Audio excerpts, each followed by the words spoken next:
আসসালামু আলাইকুম। আজকে এই ভিডিওতে একটু টেকনিক্যাল অ্যানালাইসিস নিয়ে আলোচনা করব। মনে রাখবেন, টেকনিক্যাল অ্যানালাইসিস আমাদের ফাইনাল স্টেজ। যেই স্টেজে যে আমরা একটা মার্কেটে এন্ট্রি নেব, সেই ক্ষেত্রে শুধুমাত্র আমরা টেকনিক্যাল অ্যানালাইসিস ব্যবহার করব।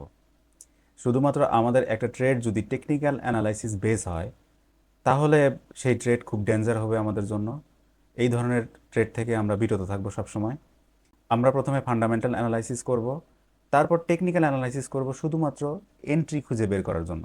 তো আজকে আমরা চার্টে দেখব যে বায়ার এবং সেলারের জোন, বায়ারের জোন কতটুকু, সেলারের জোন কতটুকু, কোন এরিয়া বায়ারের, কোন এরিয়া সেলারের, সেইটা শিখবো আজকে। আগের ভিডিওতে আমি বলেছিলাম যে আমরা সবসময় রেঞ্জের উপর ফোকাস করব। রেঞ্জ ক্রিয়েটের কয়েকটা কারণ আছে। এক নাম্বার কারণ, বিগ প্লেয়াররা তাদের অর্ডার বিল করে। দুই নাম্বার কারণ, বায়ার এবং সেলাররা এই প্রাইসে তারা স্যাটিসফাইড। এই প্রাইস থেকে, যেমন 1.16237, এই প্রাইস থেকে 1.16108, এই প্রাইসের ভিতরে তারা স্যাটিসফাইড। এই এরিয়া থেকে সেলাররা সেল করতেছে, এই এরিয়া থেকে বায়াররা বাই করতেছে। আরেকটা কারণ যেটা হতে পারে, বায়ার এবং সেলার যেখানে স্ট্রাগল করে, যেখানে ফাইট করে, মানে বায়াররা মার্কেটকে উপরের দিকে নিয়ে যাওয়ার চেষ্টা করে আর সেলাররা মার্কেটকে নিচে নিয়ে যাওয়ার চেষ্টা করে। এই কয়েকটা কারণে শুধুমাত্র মার্কেটে আমরা রেঞ্জ দেখি। তো আমরা ট্রেডার হিসাবে আমাদের ফোকাস থাকবে প্রথমে রেঞ্জের উপর, তারপর থাকবে অ্যাক্টিভিটির উপর। মানে মার্কেটে যখন অ্যাক্টিভিটি আছে তখন আমরা এন্ট্রি নেব মার্কেটে। যখন অ্যাক্টিভিটি নাই, সেই সব এরিয়াতে আমাদের এন্ট্রি নেওয়া খুবই ডেঞ্জার হবে আমাদের জন্য। তো আমরা সেই সব এরিয়াগুলো অ্যাভয়েড করার চেষ্টা করব। মনে রাখবেন, আমরা ফান্ডামেন্টাল এবং টেকনিক্যাল এই দুইটা অ্যানালাইসিস করব, কারণ আমাদের এন্ট্রিটা যেন সেফ হয়। ধরেন যে একটা সেশনে মার্কেট এরকম আপ অ্যান্ড ডাউন একটা রেঞ্জ ক্রিয়েট করতেছে। তো এরকম একটা রেঞ্জ ক্রিয়েট করার পর মার্কেট যে কোনো একদিকে একটা মুভ দিল। তো এই রেঞ্জ ক্রিয়েট করলো ধরেন যে একটা সেশনের উপর, এই মুভটা আসলো পরবর্তী সেশনে। যখন কোনো সেশন থাকে না, মানে নর্মালি এশিয়ান সেশনে কোনো ট্রেডাররা ট্রেড করে না, স্ক্যাল্পাররা স্ক্যাল্পিং করে। আর ছোট ছোট যারা ইনভেস্টর আছে তারা হয়তো সেখানে ইনভেস্ট করে, খুব বেশি ট্রেডার সেখানে থাকে না। যেই সেশনে মার্কেটে কোনো ট্রেড হয় না, সেই সেশনগুলো আমরা অ্যাভয়েড করে চলবো। যেই সেশনে বিগ প্লেয়াররা থাকে না, সেই সেশনে মার্কেটে আমরা ছোট ছোট মুভ দেখবো, এরকম ডাউন অথবা আপ, এই ধরনের ছোট ছোট মুভ দেখতে থাকবো। তো এইসব সেশনগুলো, এইসব টাইমগুলো আমরা অ্যাভয়েড করবো আমাদের সেফটির কারণে। এখন বলতে পারেন তাহলে কোন সেশনে আমরা ট্রেড করব। এখানে সেশন দেখার জন্য আমি একটা ওয়েবসাইট ওপেন করে রাখছি, বেবি পিপস। এই ওয়েবসাইটটা খুব ভালো লাগে আমার কাছে। এখানে আপনারা একটা রেজিস্ট্রেশন করে একটা অ্যাকাউন্ট খুলে নিতে পারেন, ফ্রি এইটা। অ্যাকাউন্ট খোলার পর এইখানে টুলসে যাবেন, টুলসে যাওয়ার পর এখানে দেখবেন যে ফরেক্স মার্কেট আওয়ার্স, এইটা ক্লিক করলেই আপনার এই ইন্টারফেস সামনে আসবে। তারপরে এখান থেকে আপনার আমাদের GMT+6 সিলেক্ট করবেন। আর যদি আপনি 24 আওয়ার্স টাইম ইউজ করতে চান, সেক্ষেত্রে এটা অন করে দিলে 24 আওয়ার্স টাইম আসবে। তো আমি এখানে 12 আওয়ার্স ইউজ করি। তো এইখানে দেখেন এটা একটা ঘড়ির কাঁটার মতো কাজ করে। মানে এই যে এখন নিউ ইয়র্ক সেশন চলতেছে, তারপরে বাংলাদেশ টাইম রাত 2টার সময় সিডনি সেশন ওপেন হবে। তারপর ভোর 6টায় টোকিও সেশন ওপেন হবে। টোকিও সেশন আর সিডনি সেশন এই জায়গায় দেখেন ওভারল্যাপ করবে সকাল 11টা পর্যন্ত। তারপরে দুপুর 2টার দিকে যে বাংলাদেশ টাইম দুপুর 2টাতে লন্ডন সেশন ওপেন হবে। লন্ডন সেশন আর টোকিও সেশন 1 ঘন্টা ওভারল্যাপ করবে। তারপর শুধু লন্ডন সেশন থাকবে। আর সন্ধ্যা 7টার সময় নিউ ইয়র্ক সেশন ওপেন হবে। এই সময় নিউ ইয়র্ক সেশন আর লন্ডন সেশন ওভারল্যাপ হবে রাত 10টা, সরি, রাত 11টা পর্যন্ত। তারপর রাত 12টার পর আবার পরবর্তী দিন এইখানে নিউ ইয়র্ক সেশন শেষ হবে বাংলাদেশ টাইম ভোর 4টা। তো এটা একটা ঘড়ির মতো কাজ করে এটা। তো দেখতে অনেক সুন্দর লাগে। আর একটা বিষয় এখানে আছে যে কোন সেশনে ভলিউম কত থাকে। দেখেন এখানে যখন লন্ডন সেশন শুরু হয়েছে তখন থেকে ভলিউম ইনক্রিজ হওয়া শুরু হয়েছে, এবং যখন নিউ ইয়র্ক সেশন ওপেন হয়েছে, মানে নিউ ইয়র্ক আর লন্ডন সেশন যখন একসাথে ওভারল্যাপ করছে, তখন দেখেন হাই ভলিউমে ট্রেড হয়েছে এই এরিয়াতে। তো আমরা normally London session, New York আর লন্ডন সেশনের ওভারল্যাপ টাইম, এই টাইমগুলোতে ট্রেড করতে পারি। দেখবেন নর্মালি লন্ডন সেশন আর নিউ ইয়র্ক সেশনে সবচেয়ে বেশি ট্রেড হয়। আর সিডনি সেশন আর টোকিও সেশনে যে দেখবেন মার্কেটে তেমন বড় বড় কোনো মুভমেন্ট থাকবে না, কোনো অ্যাক্টিভিটি থাকবে না। তো এই যখন মার্কেটে অ্যাক্টিভিটি থাকবে না, এই সময়গুলো আমরা অ্যাভয়েড করব। তো সেশন দেখে দেখে কিভাবে আমরা এন্ট্রি নেব, কিভাবে এক্সিট করব, সেটা ধীরে ধীরে ধীরে ধীরে যখন আমি আমার এন্ট্রি এক্সিট পর্যন্ত ভিডিও নিয়ে আসবো, তখন আরও বিষয়গুলো ক্লিয়ার হবে। তো আপাতত আপনারা এই বেবি পিপসে একটা অ্যাকাউন্ট খুলে এখানে আপনারা সেশন দেখতে পারেন। আমার কাছে এটা ভালো লাগে, এই জন্য বললাম আপনাদেরকে। আর এই সাইটে আরেকটা বিষয় আছে, যেটা যেটা আমার কোর্সের একটা পার্ট, সেই পার্টও আমি নিয়ে, সেই ভিডিও আমি নিয়ে আসলে বিষয়টা ক্লিয়ার করে দেবো, যে সেটা হলো যে কারেন্সি কোরিলেশন। মানে কোন কারেন্সির সাথে কোন কারেন্সি, কোন পেয়ারের সাথে কোন পেয়ার কোরিলেটেড, একই রকম মুভমেন্ট আসতেছে মার্কেটে গত 1 মাস অথবা 2 মাস অথবা 10 দিন 5 দিন এভাবে সিলেক্ট করে নিতে পারেন। যদি আমি 5 ডেজ দেখি, এখানে দেখেন যে অজি ডলার আর ইউএসডি একই রকম আচরণ করছে গোল্ডের সাথে, ইউএসডি জেপিওয়াই এর সাথে। দেখেন এখানে পার্সেন্টেজ দেখায়, এটা অলমোস্ট সেম। মানে অজি ডলার ইউএসডি মার্কেট যেদিকে ছিল, গোল্ড এবং জেপিওয়াইও মার্কেট সেদিকেই আছে। গত 5 দিন ধরে এইভাবেই মার্কেট মুভ করতেছে। আবার এখানে দেখেন বিটিসি ইউএসডি মার্কেট যেদিকে ছিল, ইউএসডি সুইস ফ্র্যাঙ্ক একই দিকে ছিল, অলমোস্ট সেম। তারপর দেখেন ইউরো ইউএসডি। তো এইভাবে আমি আসলে এই কোরিলেশনের ভিডিও যখন আসবে, মানে আমাদের এন্ট্রি এক্সিটের ক্ষেত্রে, আমাদের অ্যানালাইসিসের ক্ষেত্রে কখন আমরা কোরিলেশন ব্যবহার করব, যখন সেই ভিডিও নিয়ে আসবো তখনই বিষয়গুলো আরও ক্লিয়ার হবে। তো অ্যাকাউন্ট খুলে আপনারা এখানে কোরিলেশনটা দেখতে পারেন। আর আমাদের মেইন ফোকাস থাকবে এখন, মানে এই ভিডিও পর্যন্ত মেইন ফোকাস থাকবে যে ফরেক্স মার্কেট আওয়ার্স। এখানে আমরা সেশন দেখার জন্য এই সাইটটা ব্যবহার করব। তো যখন মার্কেটে কোনো অ্যাক্টিভিটি থাকবে না, তখন আমরা ট্রেড করব না। আমরা প্রত্যেকটা মুভমেন্টের সাথে পার্টিসিপেট করার চেষ্টা করব। যারা মুভমেন্টের সাথে পার্টিসিপেট করে না, তারা আসলে ট্রেডার না, তারা ইনভেস্টর। তারা আসলে অনেকেই এই বিষয়টা জানে না যে তারা আসলে ট্রেডার নাকি ইনভেস্টর। ট্রেডার হিসেবে আমাদের শুধুমাত্র মার্কেটের মুভমেন্ট দেখতে হবে, মার্কেটের মোমেন্টাম দেখতে হবে। সেই মুভমেন্টের উপর, সেই অ্যাক্টিভিটিসের উপর আমাদের এন্ট্রি এক্সিট ডিপেন্ড করবে। মনে রাখবেন, ট্রেডার হিসেবে আমাদের সবসময় মার্কেটে অ্যাক্টিভিটিস খুঁজতে হবে। যেখানে অ্যাক্টিভিটি আছে সেখানে আমাদের এন্ট্রি প্লেস, এক্সিট, এই সমস্ত কিছু ডিপেন্ড করবে। এখন আমরা মার্কেট থেকে খুঁজে বের করব যে একটা রেঞ্জ যখন ব্রেকআউট হয়, কোথায় ব্রেকআউট হয়, কে ব্রেকআউট করে। ধরেন যে মার্কেটে এখানে একটা রেঞ্জ ক্রিয়েট করছে, আমি উইক থেকে উইক পর্যন্ত নিচ্ছি। এখানে একটা রেঞ্জ ক্রিয়েট করছে মার্কেট, আমি এই হাই পয়েন্ট থেকে এই লো পয়েন্ট পর্যন্ত নিলাম, মানে এই উইক থেকে এই উইক পর্যন্ত নিলাম, এর বাইরে মার্কেট যায় নাই। তারপরে এই এই রেঞ্জ ক্রিয়েট করার পরে দেখেন এখানে একটা ব্রেকআউট আছে, ছোট ব্রেকআউট। এই ব্রেকআউটে আমরা বলতে পারেন যে এই ব্রেকআউটে যদি আমরা সেল এন্ট্রি নেই, তাহলে তো আমাদের স্টপ লস হিট হবে। আমরা এই ব্রেকআউটে সেল এন্ট্রি নেব না। কেন নেব না? কয়েকটা বিষয়ের দিকে লক্ষ্য রাখবেন যে আমার রেঞ্জটা কতটুকু এরিয়া জুড়ে ক্রিয়েট হচ্ছে। এখানে দেখেন রেঞ্জ এই এরিয়া থেকে এই এরিয়া পর্যন্ত আমার রেঞ্জ। এখন এই রেঞ্জের এরিয়ার সাথে যদি আমি এই ক্যান্ডেল স্টিকটা কম্পেয়ার করি, তাহলে দেখবেন যে রেঞ্জের তুলনায় ক্যান্ডেল স্টিক মানে ব্রেকআউটটা অনেক ছোট। তো এইসব ছোট ব্রেকআউটের দিকে আমরা ফোকাস করব না। আরেকটা বিষয় যেটা মনে রাখতে হবে যে এই যে ব্রেকআউট হয়েছে, কেন হয়েছে এই ব্রেকআউট? এই কেন উত্তর কি আমাদের কাছে আছে? কোনো রিজন আছে কেন আসছে মার্কেট নিচে?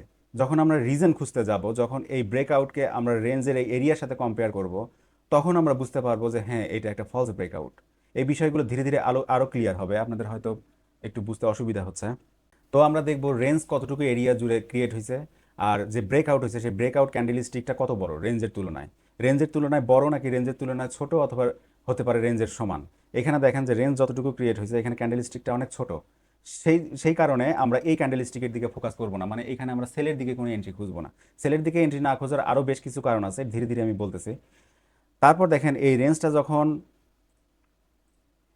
যখন কন্টিনিউ হয়েছে এই জায়গায়, এটা একটা ফলস ব্রেকআউট। এটা ফলস ব্রেকআউট বলতে পারেন, লিকুইডিটি সুইপ বলতে পারেন, অনেকগুলো নাম আছে ইন্ডাস্ট্রিতে। তারপর এই রেঞ্জটা যখন ফলস ব্রেকআউট করার পর মার্কেট উপরের দিকে নিয়ে গেল, তখন এই রেঞ্জের যে রেজিস্ট্যান্সে বাউন্স করে মার্কেট আবার নিচের দিকে আসলো। যখন এই ক্যান্ডেল স্টিক ক্রিয়েট হলো, অথবা এই ক্যান্ডেল স্টিক ক্রিয়েট হলো, তখন কিন্তু আমাদের কাছে স্পষ্ট যে এটা একটা ফলস ব্রেকআউট। আর এই ব্রেকআউটের রিজন যদি আপনি খুঁজতে যান, মানে ফান্ডামেন্টাল অ্যানালাইসিসে যদি আপনি ব্রেকআউটের রিজন খুঁজতে যান, তাহলে অবশ্যই কোনো রিজন নাই, মানে কোনো রিজন ছাড়াই মার্কেট নিচের দিকে ব্রেক করছে। যখন কোনো রিজন থাকবে না, কেন মার্কেট নিচে আসলো, কেন উত্তর যখন আমার কাছে থাকবে না, তখন সেই এরিয়াগুলো আমরা অ্যাভয়েড করব। তারপর দেখেন এই রেঞ্জটা আবার উপরের দিকে ব্রেকআউট হয়েছে। এই সময় আমরা আবার দেখব যে এই যে ব্রেকআউট হলো, এটা কেন হলো ব্রেকআউট, এটার কোনো স্পেসিফিক রিজন আছে কিনা। যদি রিজন থাকে, তাহলে আমরা এইটাকে একটা ভ্যালিড ব্রেকআউট বলে মার্ক করে রাখবো যে এটা একটা ভ্যালিড ব্রেকআউট। ধরেন যে এই এরিয়ার এইখানে একটা সেলার বসে আছে, এইখানে একটা সেলার বসে আছে, এইখানে একটা সেলার বসে আছে, আর নিচে এইসব এরিয়াতে বায়াররা আছে। তাহলে আমাদেরকে দেখতে হবে যে এই যে ব্রেকআউটটা ক্রিয়েট করলো, কে ক্রিয়েট করলো। ধরেন যে এইখানে মনে করেন যে এখানে একজন বায়ার বসে আছে, তাহলে এই ব্রেকআউটটা কে ক্রিয়েট করলো? এই ব্যক্তিটা। তাহলে এই ব্রেকআউটটা কোথায় থেকে ক্রিয়েট হলো? এইখান থেকে। তো আমাদের মার্কেটে দেখতে হবে কে ব্রেকআউট ক্রিয়েট করতেছে। এই এরিয়াটা আমাদের জন্য খুবই ইম্পর্ট্যান্ট। এবং মার্কেট কোথায় যে স্টপ হলো, এই এরিয়াটাও আমাদের জন্য জানা খুব জরুরি। তাহলে এই এরিয়া যেখান থেকে ব্রেকআউট ক্রিয়েট হয়েছে, বায়াররা ইন হয়েছে, সেই এরিয়া দেখেন, আর উপরে যেখানে যে মার্কেটটা ব্রেক হয়েছে মানে স্টপ হয়ে গেছে সেই এরিয়া দেখেন। এই সম্পূর্ণ এরিয়াকে আমরা বলবো এটা একটা বায়ারদের জোন। মানে এই যে বায়ারদের জোন, এই জোনে আমরা কখনোই সেল করার চিন্তা ভাবনা করবো না, সেলের কোনো এন্ট্রি এখানে আমরা খুঁজবো না যতক্ষণ পর্যন্ত এই যে বায়ার এইখান থেকে মার্কেট ক্রিয়েট করলো, একটা লেভেল থেকে একটা লেভেল পর্যন্ত মার্কেট নিয়ে গেল উপরে, সেই বায়ার যতক্ষণ পর্যন্ত সেই এরিয়া ব্রেকআউট না হয় ততক্ষণ পর্যন্ত আমরা সেলের কোনো চিন্তাই করব না। এইখানে আমরা আমাদের ফান্ডামেন্টাল অ্যানালাইসিসের মাধ্যমে এখানে বাই করার চেষ্টা করব, কিন্তু সেল কখনোই করব না। এই এরিয়াগুলো আমাদেরকে মার্ক করতে হবে, একটা রেঞ্জ, তারপর সেই রেঞ্জ থেকে যে ব্রেকআউট হলো, কে ব্রেকআউট করলো, কোন এরিয়া ব্রেকআউট করলো, কত দূর পর্যন্ত ব্রেকআউট করলো, সেই এরিয়াকে মার্ক করব এবং সেই জোনকে আমরা বলবো বায়ার অথবা সেলার জোন। মার্কেট এখান থেকে যতক্ষণ পর্যন্ত এই বায়ার এরিয়াকে ব্রেক না করবে ততক্ষণ পর্যন্ত এইখানে আমরা কোনো সেলের এন্ট্রি খুঁজবো না। সেলের এন্ট্রি না খোঁজার আরও বেশ কিছু কারণ আছে, তো আপাতত আমি যতটুকু বলতেছি ততটুকুই বোঝার চেষ্টা করেন। হয়তো আমার কথাগুলো শুনে অনেকগুলো প্রশ্ন আপনাদের মাথার ভিতরে আসতেছে, অনেক কিছু জিজ্ঞেস করতে ইচ্ছা করতেছে। যদি জিজ্ঞেস করার ইচ্ছা থাকে আপনারা টেলিগ্রাম চ্যানেলে আমাকে জিজ্ঞেস করতে পারেন, কিন্তু আমি বলবো যে এখন আপনাকে আমি যতটুকু শিখাচ্ছি ঠিক ততটুকুর মধ্যেই আপনি থাকেন, ধীরে ধীরে সব ক্লিয়ার হবে, একটু সময় লাগবে, প্র্যাকটিস করতে হবে, হোমওয়ার্ক সাবমিট করেন আপনারা। দুইটা কি পয়েন্ট দেই আপনাদেরকে, যে মার্কেটে এই যে ব্রেকআউট, এই ব্রেকআউটগুলো, পাওয়ারফুল ব্রেকআউটগুলো ক্রিয়েট হয় সেশনে, আর পাওয়ারফুল ব্রেকআউট ক্রিয়েট হয় নিউজ ইভেন্টে। আমি ট্রেডে এন্ট্রি নেওয়ার ক্ষেত্রে যে বিষয়টার দিকে খেয়াল রাখি, ধরেন যে কোনো সেশনে একটা পাওয়ারফুল ব্রেকআউট পেলাম, কিন্তু সেই ব্রেকআউটের কোনো রিজন নাই, মানে কোনো নিউজ ইভেন্ট নাই, আমি সেই ধরনের ট্রেডে এন্ট্রি না নেওয়ার চেষ্টা করি সবসময়। কিন্তু তারপরে সবসময় যে নিয়ম মেনেই চলতে হবে এরকম না, নিয়মের বাইরেও মাঝে মাঝে দুই একটা এন্ট্রি নেই, সেই বিষয়গুলো আমি আমার শেষের ভিডিওগুলো আপনাদেরকে দেখাবো। তো এখানে আরও একটা উদাহরণ আমরা দেখি। এখানে দেখেন মার্কেট একটা রেঞ্জ ক্রিয়েট করছে, আমি উইক থেকে উইক পর্যন্ত নিলাম। এখানে একটা ব্রেকআউট আছে, যে ব্রেকআউটটা এই রেঞ্জের সমান না, মানে রেঞ্জ যে এরিয়ার ভিতরে ছিল তার সাথে কম্পেয়ার করতে গেলে খুব ছোট একটা ক্যান্ডেল দিয়ে ব্রেকআউট হয়েছে। তো এই এরিয়াগুলো আমরা অ্যাভয়েড করব। যখন একটা পাওয়ারফুল ব্রেক দেখব এবং সেই ব্রেকের একটা স্পেসিফিক রিজন থাকবে, সেই রিজন যখন আমরা জানবো মানে কেন এই ব্রেক হলো, তখনই কিন্তু আমরা একমাত্র এন্ট্রি খুঁজবো। এইখানে আরেকটা এক্সাম্পল দেখেন, এইখানে একটা রেঞ্জ ক্রিয়েট হয়েছে, রেঞ্জ ক্রিয়েট হওয়ার পরে ব্রেকআউট আসছে, এই ব্রেকআউটও কিন্তু আমাদের এই রেঞ্জের সমান না। ব্রেকআউটটা যদি রেঞ্জের সমান হয় এবং তখন যদি আমাদের কাছে স্পেসিফিক কোনো রিজন থাকে যে ব্রেকটা কেন হলো, তখনই একমাত্র আমরা সেটাকে ভ্যালিড ব্রেকআউট হিসেবে ধরবো। বিষয়টা মনে রাখবেন, আপনাদের হোমওয়ার্ক থাকবে এইটার। আমি আবার বলতেছি যে যখন একটা রেঞ্জের ব্রেকআউট দেখবো আমরা এবং সেই ব্রেকআউট রিজন আছে কেন ব্রেকআউট হয়েছে, এই প্রশ্নের উত্তর আমার কাছে আছে, তখনই একমাত্র এটা ভ্যালিড ব্রেকআউট হিসেবে আমরা সিলেক্ট করব। যদি এখানে কোনো রিজন না থাকে, মার্কেট যদি তারপর মার্কেট রেঞ্জের তুলনায় যে ব্রেকআউটের যে এরিয়াটা সেটা খুবই ছোট, ঠিক আছে, তাহলে আমরা ওয়েট করব মার্কেট পরবর্তীতে কি হয়। তারপর যখন দেখলাম যে মার্কেট ভিতর দিকে চলে আসলো, আবার রেঞ্জের ভিতরে আসলো, তখন আমরা বুঝলাম যে এটা ছিল ফলস ব্রেকআউট। তারপরে দেখেন এখানে আরেকটা ব্রেকআউট হয়েছে এবং ব্রেকআউটটা দেখা যাচ্ছে খুব পাওয়ারফুল, কারণ এখানে রেঞ্জ যে এরিয়াতে ছিল তার চেয়ে অনেক বড় একটা ক্যান্ডেলস্টিক ক্রিয়েট করছে। তো এই জায়গায় যে আমরা খুঁজবো যে এই ব্রেকআউট কেন হলো, এই ব্রেকআউট কেন হলো, এই কেনর উত্তর যদি থাকে তাহলে সেই ক্ষেত্রে আমরা কি করব, সেই ক্ষেত্রে এই যে ব্রেকআউট হয়েছে এই ব্রেকআউটের যে পুল ব্যাক থাকবে সেই পুল ব্যাক থেকেই আমাদের হবে সেফ এন্ট্রি। সেই এন্ট্রির ভিডিও যখন আমি নিয়ে আসবো তখন বিষয়গুলো আরও ক্লিয়ার হবে। আমি এন্ট্রি এখনও দেখাচ্ছি না, কারণ অনেকগুলো ভিডিও বাকি আছে, অনেক কিছু শেখার বাকি আছে। তো বলতে পারেন যে তাহলে যদি আমরা এইভাবে ব্রেকআউট দেখে দেখে ট্রেড করি তাহলে তো আমাদের কোনো ট্রেড লস হবে না। অবশ্যই লস হবে ভাই, লস তো দুই একটা হবেই, কারণ এইখানে আমরা রেঞ্জ দেখতে ভুল করি, আমরা ট্রেন্ড লাইন দেখতে ভুল করি, আমরা নিউজ ইভেন্ট যেগুলো আছে নিউজ ইভেন্ট রিড করতে ভুল করি। এই জন্যই বারবার আপনাদেরকে বলতেছি যে প্র্যাকটিস করেন, হোমওয়ার্ক সাবমিট করেন। প্র্যাকটিস ছাড়া আমি শেষ পর্যন্ত হয়তো আমার ভিডিওগুলো দেখবেন, কিন্তু প্র্যাকটিস ছাড়া কিন্তু আপনি এখানে কিছুই করতে পারবেন না। একসময় দেখবেন যে লস হচ্ছে, বারবার লস হচ্ছে, তখন দোষ দিবেন আমি যেটা শিখেছি সেটা ভুল। কিন্তু ভাই আমি যে কোর্স আপনাদেরকে যেটা ফ্রি দিতেছি ইউটিউবে, এই ধরনের কোর্স বাংলাদেশে কেউ কোনো দিনও ফ্রি দেয় নাই আপনাকে। তো তাহলে আমাদের হোমওয়ার্ক কি থাকবে, আমি হোমওয়ার্কটা আপনাদেরকে বুঝাই দিই। হোমওয়ার্ক থাকবে আমরা এরকম মার্কেটে একটা রেঞ্জ দেখব, আমরা একটা রেঞ্জ ফাইন্ড আউট করব এরকম, এবং রেঞ্জ ফাইন্ড আউট করার পরে মার্কেট যেদিকে ব্রেক করুক না কেন, এখন আপাতত আমরা কেনর উত্তর খুঁজতে যাব না, কারণ কারণ এখন আমরা এন্ট্রি নিচ্ছি না। আমরা কি দেখব যে মার্কেটে যে ব্রেক করলো কোথায় থেকে ব্রেক হলো, মানে কে ব্রেক করলো। যেমন এইখানে যে এইখানে যে সেলের দিকে একটা ব্রেকআউট আসছে, সেই ব্রেকআউটটা ক্রিয়েট হয়েছে কিন্তু এই ক্যান্ডেল থেকে। এইখানে আমরা এই এরিয়াকে এইভাবে মার্ক করব। এখানে টেক্সট নিয়ে লিখে দিবেন যে ব্রেকআউট, এখানে লিখবেন ব্রেকআউট, এটা ব্রেকআউট, এই এরিয়াটা ব্রেকআউট। এটা ভ্যালিড ব্রেকআউট নাকি ফলস ব্রেকআউট সেটা আমরা এখন দেখবো না, আমরা কিন্তু এখন প্র্যাকটিস করতেছি। আমরা দেখবো যে ব্রেকআউট কোথায় হয়েছে, শুধু ব্রেকআউট খুঁজে বের করব, আর কে ব্রেকআউট করছে, মানে কোথায় থেকে ব্রেকআউটটা স্টার্ট হয়েছে। যেমন এই ক্যান্ডেল থেকে ব্রেকআউট স্টার্ট হয়েছে, এখানে আমরা একটা অ্যারো মার্ক দেবো। তো আমাদের নেক্সট হোমওয়ার্ক এটাই থাকবে যে আমরা ব্রেকআউট রেঞ্জ খুঁজবো প্রথম, তারপর সেই রেঞ্জ ব্রেকআউট কোথায় হয়েছে সেটা দেখব, সেই এরিয়া মার্ক করব ব্রেকআউট, এবং কে ব্রেকআউট ক্রিয়েট করছে সেইখানে মার্ক করব। তারপর দেখেন এই জায়গায় আরেকটা ব্রেকআউট আছে, এই এরিয়াকেও আমরা এইভাবে মার্ক করব যে এটাও একটা ব্রেকআউট, এটা একটা ব্রেকআউট, এবং এই ব্রেকআউট ক্রিয়েট হয়েছে এই এরিয়া থেকে, মানে এই ক্যান্ডেলস্টিকের লো পয়েন্ট থেকে ব্রেকআউটটা ক্রিয়েট হয়েছে। এখন এখানে বোঝার হয়তো কিছু অসুবিধা থাকতে পারে আপনাদেরকে, যদি বোঝার সমস্যা থাকে তাহলে আমাকে টেলিগ্রামে জিজ্ঞেস করেন যে ভাই এই বিষয়টা বুঝতে পারি নাই, আমি বুঝাই দেওয়ার চেষ্টা করব। তো এইভাবে আপনারা ব্রেকআউটগুলো মার্ক করবেন, এবং কোথায় থেকে ব্রেকআউট ক্রিয়েট হয়েছে। যেমন ধরেন যে এখানে আপনি বলতে পারেন যে এই রেড ক্যান্ডেল থেকে তো ব্রেকআউট ক্রিয়েট হয়েছে, না ভাই এই রেড ক্যান্ডেলের পর কিন্তু মার্কেট আবার উপরে গেছে, যেখান থেকে মার্কেট সরাসরি নিচের দিকে নামছে। সুতরাং যেখান থেকে ব্রেকআউটটা স্টার্ট হয়েছে আমরা সেই এরিয়াকে মার্ক করব।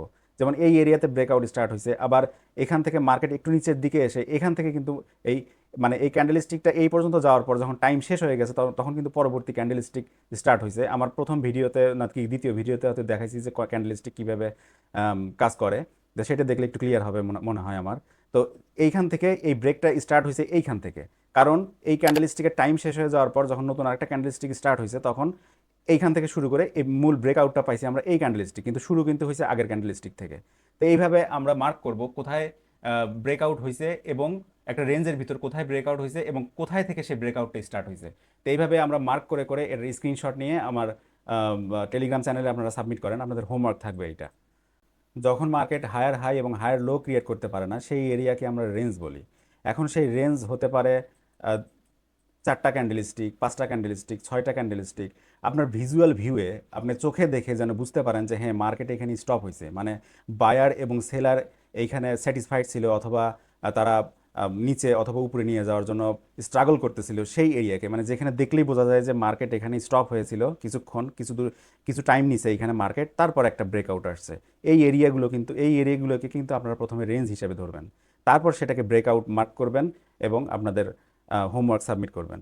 তো ঠিক আছে, ভিডিওগুলো খুব শর্ট বানানোর চেষ্টা করতেছি, কারণ বড় বড় ভিডিও দেখার ধৈর্য থাকে না, অনেকেরই ধৈর্য থাকে না। আমি মনে করি সময় দিলে নিজেকে ইমপ্রুভ করতে পারবেন, কারণ এখানে প্যাটার্ন ট্রেডিং শেখাচ্ছি না ভাই আমি। আমরা সবাই কিন্তু মোটামুটি ইউটিউবের শর্টস দেখে দিনে আধা ঘন্টা 1 ঘন্টা সময় এমনিতেই অপচয় করি। তো সেইখান থেকে আমার ভিডিওগুলো খুব বেশি বড় বড় আমি এই জন্য করি না, যে আপনাদের ধৈর্য যেন আপনারা রাখতে পারেন। যে আমার ভিডিওতে 15 মিনিট সময় দিলেন কি 20 মিনিট সময় দিলেন, তারপর আপনার হোমওয়ার্কে 15-20 মিনিট সময় দিলেন, তো মানে দেখা যায় যে একদিনে যদি আপনি 24 ঘন্টার ভিতরে যদি 1 ঘন্টা আপনি সময় এখানে ব্যয় করেন, তাহলে কিন্তু আপনি আপনার নিজেকে ডেভেলপ করতে পারেন। তো ঠিক আছে ভাই, আজকে এই পর্যন্তই। পরবর্তী ভিডিওর জন্য অপেক্ষা করবেন, আর আপনারা হোমওয়ার্ক সাবমিট করেন দয়া করে। রাখছি তাহলে, খোদা হাফেজ।